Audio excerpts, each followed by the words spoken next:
माझे नाव रिया हनुमंत दैफळे 824. माझा टॉपिक आहे स्वच्छता आणि आरोग्य.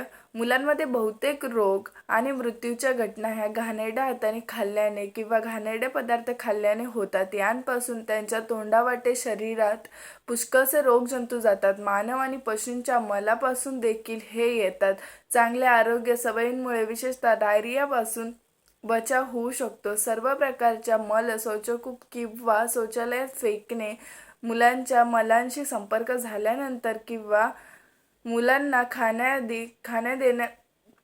खायला देण्याआधी किंवा पदार्थांना स्पर्श करण्यापूर्वी हात साबणाने आणि पाण्याने चांगले धुवून घ्यावेत किंवा राख आणि पाण्याबरोबर धुतले तरी चालतात. कोणताही मल हा चांगल्या प्रकारे साफ करणे आणि पशूंचा मल घर, रस्ता, विहीर आणि मुलांच्या खेळण्याच्या जागेपासून खूप दूर ठेवा. सर्वांनी एकत्रित होऊन शौचकूप आणि संडास बनवणे आणि त्याच प्रकारे जलस्रोतांचे संरक्षण करणे आणि कचरा तसेच घाण पाणी यासारख्या वस्तूंची सुरक्षित विल्हेवाट लावायची आवश्यकता ही सामाजिक आहे.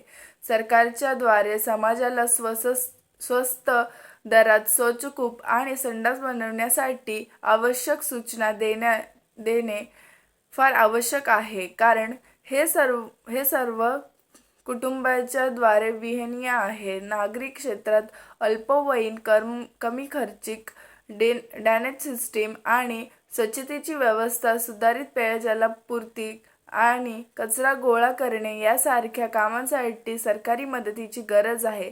सर्व प्रकारच्या मलांची सुरक्षित विल्हेवाट लावायला हवी. शौचकूप आणि संडास सर्वात चांगला विकल्प आहे.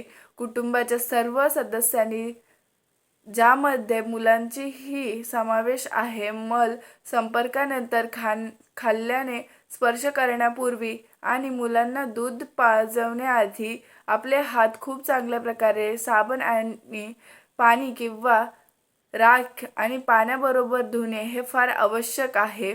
साबण आणि पाण्याने रोज चेहरा धुतल्याने डोळ्यातील संसर्गापासून बचाव होतो. विश्वाच्या पुष्कळशा भागांमध्ये डोळ्यांचा संसर्ग ट्रॅकोमो माकडाने नितो, ज्याने अंधत्व होऊ शकतो.